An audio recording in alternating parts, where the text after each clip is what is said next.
Festival season is almost here, so what better time to make this come-down guide? Right here on this table, I've got pretty much everything that a person would need in order to avoid or eliminate the MDMA come-down.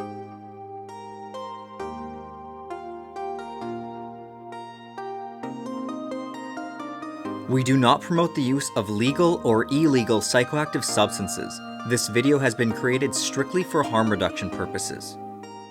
Now, this video will not only demonstrate how to roll as safe and efficiently as possible, but we are also going to showcase and even demonstrate some proven techniques that you guys can implement right away so you can avoid the notorious MDMA come down, or if you are currently experiencing an MDMA come down, you can heavily mask it to the point where it may actually be completely gone, or at least you won't perceive it to be there anymore. I'm sure I've hammered this home into a lot of your heads to the point where you just don't want to hear me talk about it anymore, but if you are new to my channel, then you are gonna find out that I tell everyone to always test their drugs. Ideally, in order to figure out if what you have is genuine or not, you want to test your crystalline substance or your pressed pill with at least 3 different of these reagent kits. Now, these reagent kits don't tell you 100% what you have, but they do a fantastic job of telling you what you don't have. If you are short on cash, you can get away with just one of these reagents. If you can only afford one, I would highly suggest getting the Marquise reagent. The reaction is dark purple to black when you're testing with this reagent, and a lot of the drugs that are commonly sold disguised as MDMA are the cathinones, which will usually turn a yellow. As for price, you can buy one of these for $20 or less American online. In fact, these kits are legal in all parts of the world, and I'm going to link in the comments and description the lovely website which donated all of these kits for me to use just for this video. Now that we got the necessary safety information out of the way, let's dive into the exciting stuff. Now, in medical settings, basically throughout all of MAP's continued research where they've been testing MDMA with psychotherapy as a cure for PTSD, they have found that the come down that recreational users usually experience is far less apparent. In fact, chances are greater in therapeutic settings that you will receive no come down, versus in recreational settings, chances are usually higher that you are going to get the come down. In fact, to directly quote one of the articles I've read, it stated that 1/3 of subjects experience some depression or lowered mood for up to 3 days following their session. That's it, just 3 days. Recreationally, people have reported come-downs that last weeks, sometimes even months. Now, I know what you guys are thinking. Perhaps the MDMA in therapy is just really pure, and that plays a role in them not getting the come-down. But that's by no means what's really going on here. The first and the most obvious biggest difference between those taking MDMA in a therapeutic setting versus recreationally is in therapy, they're taking the right dose. Recreationally, people are notorious for taking way more than they need to take to get the desired effect, whereas in therapy, they take just enough to reach the desired effect. To avoid or to severely lessen the MDMA come down, you want to be sure that your first dose is no greater than 150 milligrams. And even 150 milligrams is probably pushing things too high. Ideally, you would want to keep your doses under 125 milligrams. Now, I know what some of you guys are thinking. How am I supposed to enjoy my rolls if I'm barely feeling it? Well, there are a lot of techniques that I'm going to get into later that will actually help potentiate your MDMA, so a lower dose will feel like a higher dose. And why this is good is if you're taking lower doses, you have, well, not only less chance of having a come down, but less chance of any ill effects such as hurting yourself on the substance. Now, what you can still do is take a booster dose. The general consensus is the booster dose should be about half the size of your first dose. So if your first dose was 150 milligrams, the booster dose would be 75 milligrams. And you want to consume the booster dose anywhere from 1.5 hours to 2 hours after your first dose. Now, of course, taking a booster dose is going to raise your chances of having a come down, but splitting your dose up is going to be safer and just generally better for your body than just blasting your brain with a massive dose all at once. Now, the second, often overlooked difference when people take MDMA therapeutically is they're in comfortable, cool environments. When you take MDMA, one of the effects, your body loses the ability to regulate its temperature. So what ends up happening is they just keep dancing and dancing and dancing, and then their bodies overheat. They have what's called heat stroke, and they literally dance themselves to death.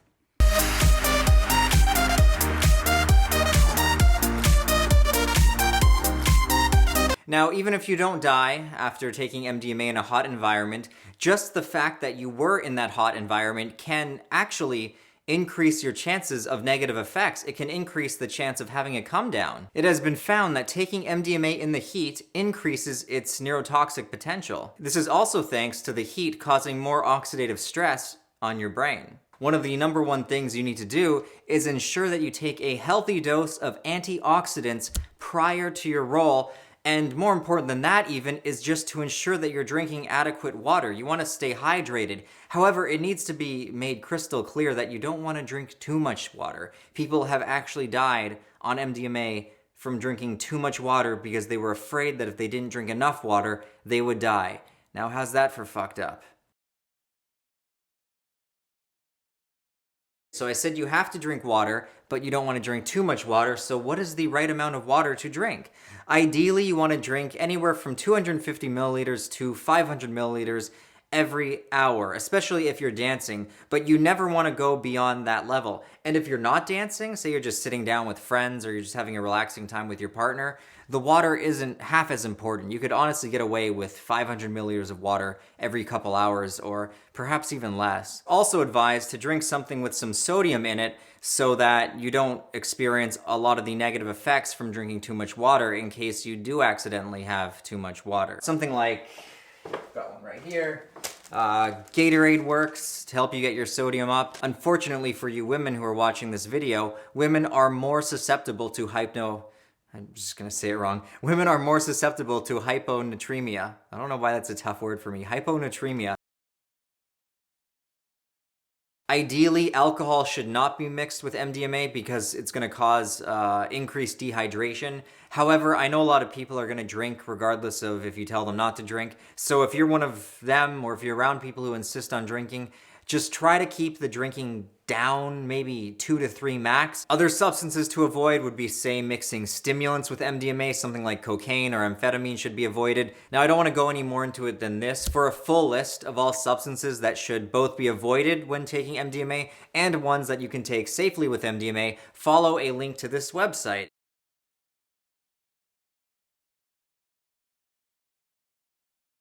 MDMA should not be consumed any more than once per month max, and I do mean max. Ideally, you would want to space out each roll, as they call it, by 2 to 3 months. I mean, in a perfect world, you'd probably take it no more than once every couple of years. Now, the reason why you want to space out your experiences so much is because one of the primary effect that MDMA has on the brain is as a serotonin-releasing agent. It takes your body, at least a month to rebuild the serotonin that was lost.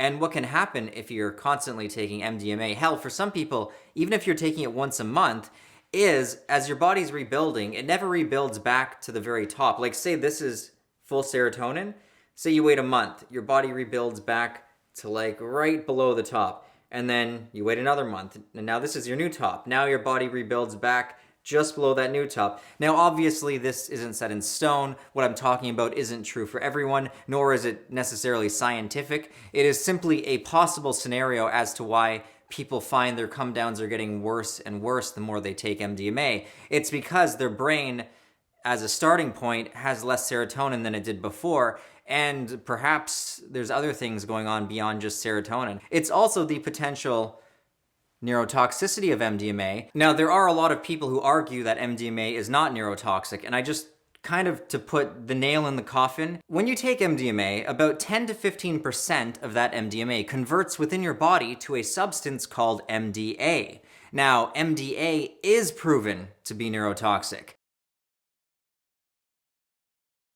Finally, this is my favorite part of the video. A lot of the stuff that I've already talked about is common knowledge to a lot of you. But what a lot of you guys don't know are about all of these awesome supplements that you can take, which can help to reduce your come down. First and foremost are the antioxidants. I need to make it clear that taking antioxidants isn't going to necessarily prevent your come downs. What they are going to do is they will help protect your brain against cumulative damage, meaning the more you take MDMA, the more damage you're potentially causing, and the worse your come downs are going to get in the long run. However, if you're safeguarding and protecting your brain with antioxidants, you're going to help limit the long-term damage. Meaning, if you are someone who takes MDMA, multiple times a year, you absolutely need to get these antioxidants. What these will do is help to reduce the amount of oxidative stress that taking MDMA can cause on the brain. These should be consumed about 1 to 2 hours before you take your MDMA, and you should also ensure that you take the antioxidants for at least 3 or 4 days after your experience.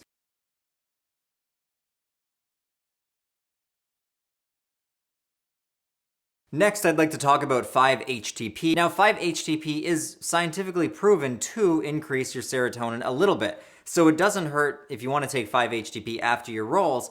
However, it's not as important as a lot of people seem to think it is. They say as long as you supplement with 5-HTP after your MDMA experience, you can roll again sooner because it helps build your serotonin back faster. However, the main argument here is it's not just the loss of serotonin that's causing the come down. It's also the potential neurotoxicity of MDMA, and it's also the oxidative stress that's going on when you're doing it in, say, hot environments. And I do need to make a point of mentioning that you should never ever take 5-HTP on the same day that you take MDMA, and especially you should never take it at the same time as MDMA. This is proposed to cause serotonin syndrome, which can be deadly. Now, a lot of people argue that it's really not that bad and there's a very low chance of it causing serotonin syndrome. However, any chance is still a chance. Now, this is a supplement that, in my opinion, is even more effective at, eliminating the MDMA come down than using 5-HTP, and that is Paracetam. I actually have a video out that I did, well over a year ago, where I combined MDMA live with Paracetam to gauge what the come down effects were, to gauge if it not only protected me from a come down, but if it also potentiated my roll. Now, there aren't any scientific studies linked with using MDMA and Paracetam together. However, there are scientific studies that go into details of using Paracetam with alcohol as a way to protect your brain from the damage caused by, drinking too much alcohol. Paracetam actually did act as a neuroprotective agent, and not only that, but it did potentiate the effects of alcohol as well. Meaning, anecdotally speaking, if people are claiming that it does potentiate MDMA, they also claim it potentiates LSD and other phenethylamines and amphetamines, then there's probably a large chance that it's true. In my personal experience, I felt maybe a little bit of potentiation, but more so, it was great at knocking the come down away. What you want to do is take 2 to 4 grams about an hour before you take your MDMA. And then the following days after your roll, you want to take Paracetam first thing in the morning. However, I do have to make it clear that there really isn't any scientific backing behind this. All of it is anecdotal, and it's fully possible that the entire effect is placebo at this point. So use at your own risk. I mean, there might even be a chance that mixing Paracetam with MDMA is dangerous. So again, this is all anecdotal. It's all other people's stories, meaning, use at your own risk. Of course, if potentiating MDMA is what you're primarily after so you can take less, if you were, for example, to fast the entire day, not eat that day, and then that evening take MDMA, you would definitely feel it a lot harder than if you had a full stomach full of food. While you sleep, your body works to restore your lost neurotransmitters, meaning sleep is extremely important to protect you from a come down. Unfortunately, a lot of people are taking MDMA at night, and MDMA is a stimulant. I mean, it's in the amphetamine family, meaning after they take their MDMA, they have a very difficult time getting that much needed rest. Number one is going to be melatonin. This is a naturally released hormone by our pineal glands, which helps to regulate sleep. And lucky for you guys, you can buy this stuff virtually anywhere. I mean, you can even find melatonin at Walmart. Number two would be cannabis. A lot of people swear by having a joint after MDMA just because it helps relax them and it does help them sleep. I can personally attest to this one. Unfortunately, cannabis isn't as easy to acquire, and in a lot of parts of the world, it's still illegal. Other things that people will do to help them sleep is to take a benzodiazepine. I don't recommend taking benzos to help you sleep. I think it's terrible to get in the habit of using them often because they are heavily addictive, but it is an alternative to help you sleep. People also like to take alcohol to help them sleep. Again, if you are using alcohol at the end of the night, ensure that you keep your drinks down to a minimum, 1 or 2 max. And it should also be noted that some people find MDMA to be relaxing in its effects. Some people have no problem sleeping on it whatsoever. Let's assume that you disregarded all of the very obvious advice in this video. Let's say that you took a really high dose of MDMA, you danced your ass off in the heat, you mixed your MDMA with other drugs, you redosed all throughout the night, and now it's the next day and you feel like a bag of bullshit. Not to sound too much like a cheesy salesman, you're in luck. It sounds like you need my super secret MDMA come-down killing cure. Now, I must advise that this cure should only be used by those who feel like they have no other options. Furthermore, this special MDMA killing, come-down killing secret should not be followed by people who have an addictive personality. What is it? Well, it is none other than my friend Kratom or Kratom. Cheers. Cheers. Let's try this stuff. I'm just gonna do this first.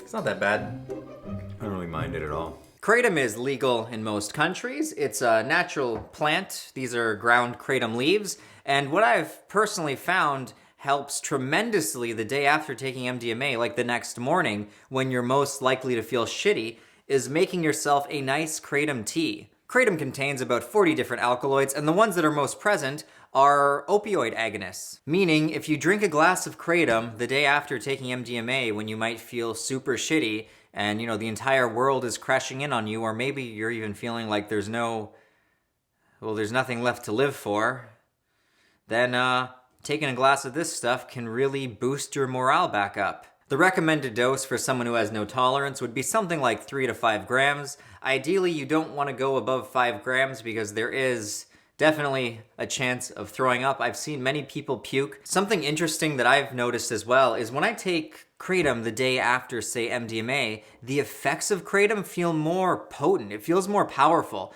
Primarily the euphoric effects. It feels great. I mean, I wish that kratom always felt, actually I don't wish that kratom always felt that way because that would make it so addicting.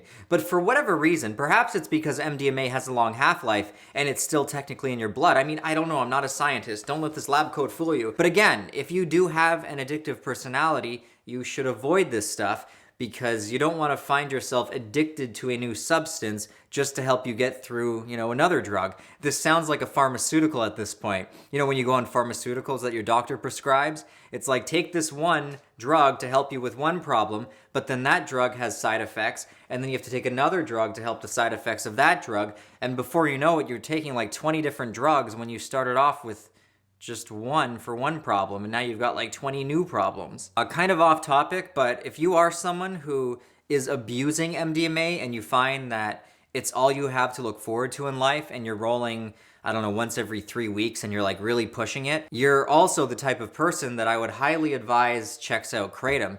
What taking kratom can do is it can kind of help hold you over in between rolls. I mean, there's a reason why people use this to help them kick like incredibly dangerous opioid addictions. Now I have to let you guys know that long-term use of kratom has not been scientifically studied. However, anecdotally, people seem to find the substance safe. No one has ever died as a result of just taking too much kratom. And it has been used by the native people of Southeast Asia for hundreds, maybe even thousands of years. And, you know, if they've been using it that long without any real ill effects, then that's good enough for me. But again, we're talking about using it in moderation. We're not talking about taking like 3 glasses a day. We're talking about using it once every couple days, or at the very most, once every day in average doses. An average dose is about 5 grams.